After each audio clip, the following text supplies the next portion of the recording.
मोदी और डोभाल के चक्रव्यूह में फंसे यूनुस। चीन, भारत, म्यांमार तीनों तरफ से घिरा बांग्लादेश। बंकर में छिपे यूनुस। कालादान प्रोजेक्ट से भारत ने उड़ाए बांग्लादेश के होश। दोस्तों, क्या आप जानते हैं कि 3 देशों के बीच की छुपी हुई साजिश कैसे एक पूरे देश की नींव को हिला सकती है? आज की घटना भी इसी पर बेस्ड है। एक ऐसी घटना जिसने बांग्लादेश को चौंका दिया और भारत की कूटनीति को और भी मजबूत बना दिया। यह कहानी है चीन, भारत और म्यांमार के बीच के उस गठजोड़ की जिसने बांग्लादेश की सुरक्षा पर गहरी चोट की है। इस साजिश के केंद्र में है एक नाम, यूनुस। भारत ने कालादान परियोजना को सफलतापूर्वक अंजाम दिया है, जिसने बांग्लादेश के नेताओं को सकते में डाल दिया। एक रणनीतिक मास्टर प्लान जो बांग्लादेश के आंतरिक हालात को और अधिक गंभीर बना रहा है। इस परियोजना ने बांग्लादेश की सुरक्षा चिंताओं को और बढ़ा दिया है और चीन तथा म्यांमार के साथ उसकी सीमा को खतरे में डाल दिया है। लेकिन यह सिर्फ शुरुआत है। चीन और म्यांमार बांग्लादेश को घेरने की पूरी तैयारी कर रहे हैं। वहीं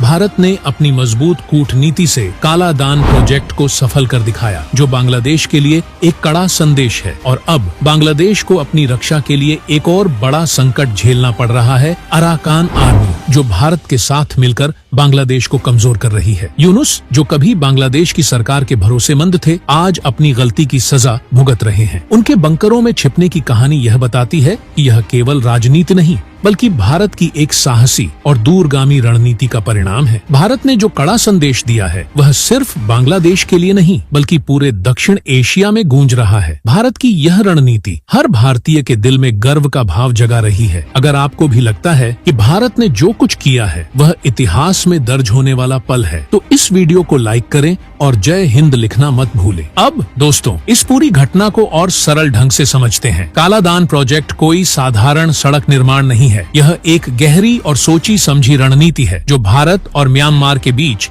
बांग्लादेश की आर्थिक और रणनीतिक ताकत को कमजोर करने के लिए बनाई गई है। भारत और म्यांमार के बीच इस प्रोजेक्ट का असली मकसद सिर्फ सड़क या समुद्री मार्ग बनाना नहीं बल्कि बांग्लादेश को रणनीतिक रूप से घेरना है। कालादान परियोजना भारत के मिजोरम राज्य से म्यांमार के सितवे पोर्ट तक सीधा संपर्क बनाएगी। इस मार्ग के जरिए भारत म्यांमार तक अपनी पहुंच और तेज कर सकेगा। इससे भारतीय व्यापार को नई रफ्तार मिलेगी और हमारी सुरक्षा भी मजबूत होगी, जिससे भारत हर दिशा में और भी ताकतवर बनकर उभरेगा। लेकिन बांग्लादेश, वह इस कड़ी में कमजोर होता जा रहा है। बांग्लादेश के लिए यह प्रोजेक्ट एक बड़ा झटका साबित हो रहा है। जब उन्हें इस साजिश का एहसास हुआ तब तक बहुत देर हो चुकी थी। उन्हें समझ में आ गया कि अगर यह प्रोजेक्ट पूरी तरह से सफल होता है तो उनके व्यापार मार्गों पर दूसरे देशों का कब्जा हो जाएगा और उनकी स्वतंत्रता खतरे में पड़ सकती है। और अब बात आती है उस छुपे हुए खिलाड़ी की, जिसका नाम है अराकान आर्मी। यह सेना जो म्यांमार के भीतर छुपकर काम कर रही है, भारत की मदद से बांग्लादेश को अंदर से कमजोर करने में जुटी हुई है ताकि उसकी ताकत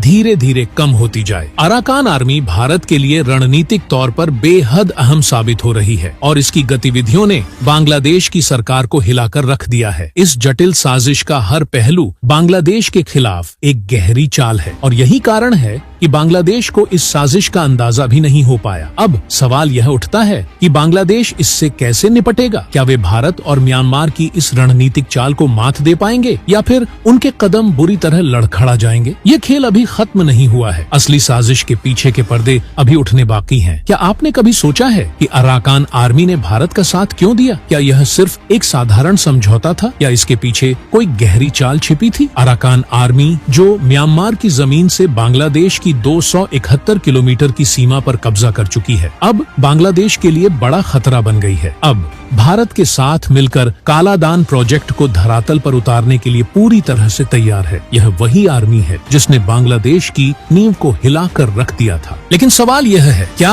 अराकान आर्मी की यह ताकत भारत के मास्टर प्लान को पूरा करने के लिए पर्याप्त है? और सबसे अहम सवाल, भारत ने अराकान आर्मी को अपनी रणनीति में क्यों शामिल किया? यह कोई साधारण समझौता नहीं है, यह एक खतरनाक गठजोड़ है भारत और अराकान आर्मी का, जहां भारत अपने सैन्य और कूटनीतिक कौशल के बल पर बांग्लादेश को घेरने में सफल हो रहा है। वहीं अराकान आर्मी ने म्यांमार की धरती से बांग्लादेश के खिलाफ मोर्चा खोल रखा है। इस पूरी साजिश के पीछे 2 ऐसे नाम हैं जिन्होंने इस जटिल खेल को बारीकी से अंजाम तक पहुंचाया है, नरेंद्र मोदी और अजीत डोभाल। मोदी और डोभाल ने अपनी सैन्य, कूटनीतिक और रणनीतिक शक्ति का ऐसा बेहतरीन इस्तेमाल किया है कि बांग्लादेश अब चारों तरफ से घिर चुका है। नरेंद्र मोदी की नेतृत्व क्षमता और अजीत डोभाल की गहरी कूटनीतिक समझ ने बांग्लादेश के लिए मुश्किलों का पहाड़ खड़ा कर दिया है। इन दोनों के मास्टर स्ट्रोक का नतीजा यह हुआ कि यूनुस और उसकी कंपनी अब बंकरों और गुफाओं में छिपने को मजबूर हो गई है। बांग्लादेश के नेता जो कभी अपने आप को शक्तिशाली समझते थे, आज ऐसी घेराबंदी में फंस चुके हैं जहां से निकलना नामुमकिन हो गया है। ये भारत की सबसे बड़ी कूटनीतिक जीतों में से एक है, जिसमें न सिर्फ भारत ने अपनी ताकत का परिचय दिया, बल्कि बांग्लादेश के हर मोर्चे पर उसे कमजोर कर दिया। अब सवाल यह है कि क्या बांग्लादेश इससे उबर पाएगा या फिर यह खतरनाक गठजोड़ उसे पूरी तरह से मिट्टी में मिला देगा। मोदी और डोभाल का यह चक्रव्यूह इतना सटीक और जटिल है कि इसे तोड़ना आसान नहीं होगा, लेकिन खेल अभी खत्म नहीं हुआ है। असली साजिश की परतें अभी खुलनी बाकी हैं। अगले पार्ट में हम जानेंगे कि कैसे भारत और म्यांमार का गठजोड़ बांग्लादेश की सीमा पर और भी गहरे संकट पैदा करने वाला है। क्या बांग्लादेश अब पूरी तरह से भारत के चक्रव्यूह में फंस चुका है? क्या यूनुस और उसकी टीम खुद को इस घेराबंदी से बचा पाएंगे या फिर भारत की अदम्य शक्ति के सामने घुटने टेकने को मजबूर हो जाएंगे? बांग्लादेश अब तीन तरफ से बुरी तरह घिर चुका है। भारत, चीन और म्यांमार ने अपनी रणनीतिक चालों का ऐसा जाल बुन दिया है कि बांग्लादेश की हर कोशिश नाकाम होती जा रही है। चीन ने बांग्लादेश को अपने विस्तारवादी मंसूबों का हिस्सा बना लिया है, तो वहीं भारत ने म्यांमार के साथ मिलकर कालादान प्रोजेक्ट के जरिए बांग्लादेश के खिलाफ अपनी मजबूत स्थिति बना ली है। इस साजिश की गहराई इतनी बढ़ चुकी है कि अब बांग्लादेश के पास बहुत कम विकल्प बचे हैं। सबसे बड़ा झटका तो अराकान आर्मी ने दिया है। यह वही सेना है जिसने पहले ही बांग्लादेश की 271 किलोमीटर भूमि पर कब्जा कर लिया है। अब जब यह आर्मी भारत के साथ मिलकर काम कर रही है, तो बांग्लादेश के लिए हालात और भी नाजुक हो गए हैं। भारत की कूटनीतिक चालों के आगे बांग्लादेश एक असहाय मोहरे जैसा महसूस कर रहा है। क्या बांग्लादेश इस गठजोड़ से बच निकल पाएगा या फिर भारत और अराकान आर्मी के शिकंजे में और गहरे फंस जाएगा? लेकिन यह लड़ाई सिर्फ बांग्लादेश तक सीमित नहीं है। भारत की यह रणनीति दक्षिण एशिया से आगे बढ़कर विश्व मंच पर उसकी शक्ति को स्थापित कर रही है। नरेंद्र मोदी और अजीत डोभाल की ये रणनीतियां सिर्फ बांग्लादेश को परास्त करने के लिए नहीं है, बल्कि भारत को वैश्विक स्तर पर एक महाशक्ति बनाने का मार्ग प्रशस्त कर रही है। कालादान प्रोजेक्ट की सफलता इस बात का प्रमाण है कि भारत अब सामरिक और कूटनीतिक ताकत के मामले में अपनी स्थिति को और मजबूत कर रहा है। यह प्रोजेक्ट न सिर्फ म्यांमार और भारत के संबंधों को मजबूत करता है, बल्कि बांग्लादेश और चीन के लिए एक बड़ा सिरदर्द बन चुका है। चीन, जो अपने व्यापारिक मार्गों और कूटनीतिक संबंधों को नियंत्रित करना चाहता है, अब भारत की इस चाल से बौखला रहा है। भारत की यह विजय सिर्फ सीमा तक सीमित नहीं है, यह एक संकेत है कि भारत अब दुनिया में अपने प्रभाव को और अधिक बढ़ाने की दिशा में अग्रसर है। मोदी और डोभाल की रणनीतियां भारत को एक वैश्विक महाशक्ति के रूप में स्थापित करने का काम कर रही हैं। लेकिन बांग्लादेश क्या करेगा? क्या वह इन रणनीतियों का कोई तोड़ निकाल पाएगा या फिर वह और गहरे संकट में धंस जाएगा? यह खेल अब और खतरनाक मोड़ लेने वाला है। अगले पार्ट में जानिए कि कैसे भारत का यह अभियान अब एक निर्णायक मोड़ पर पहुंचने वाला है। अब सबसे बड़ा सवाल यह उठता है, बांग्लादेश का भविष्य क्या होगा? क्या वह इस घेराबंदी से बाहर निकलने का कोई रास्ता खोज पाएगा या फिर भारत की इस साजिश के जाल में पूरी तरह फंसकर चुपचाप हार मान लेगा? यूनुस और उसकी टीम अब किस दिशा में जाएंगे? क्या उन्हें चीन से मदद मिलेगी या फिर भारत के इस चक्रव्यूह में उन्हें झुकने पर मजबूर होना पड़ेगा? समय के साथ यह सब स्पष्ट हो जाएगा, लेकिन इतना तय है कि बांग्लादेश के लिए हालात बेहद गंभीर हो चुके हैं। अब उनकी हर एक चाल पर भारत की कूटनीति का असर साफ दिखाई दे रहा है। चीन की मदद पर भी बांग्लादेश को अब पूरा भरोसा नहीं हो पा रहा है, क्योंकि भारत ने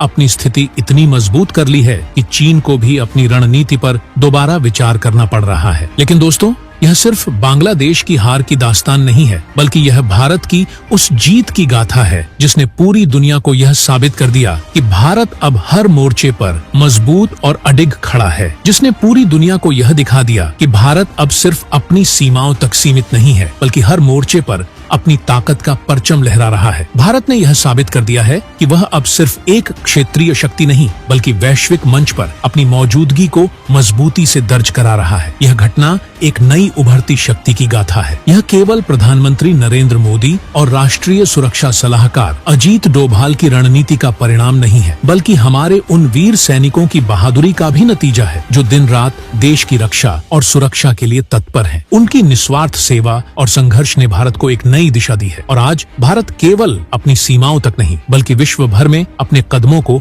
मजबूती से जमा रहा है। इस पूरी घटना में हमें गर्व है कि भारत अपनी कूटनीति और सैन्य शक्ति के बल पर वैश्विक स्तर पर एक मजबूत राष्ट्र बनकर उभरा है। आज भारत ने यह दिखा दिया है कि चाहे कोई भी चुनौती हो, हम उसका सामना कर सकते हैं और उसे सफलतापूर्वक मात दे सकते हैं। तो दोस्तों, आपके क्या विचार हैं? क्या आप भी भारत की इस बढ़ती शक्ति और रणनीतिक सफलता पर गर्व महसूस करते हैं? अपनी राय हमें कमेंट बॉक्स में जरूर बताएं। जय हिंद, जय भारत।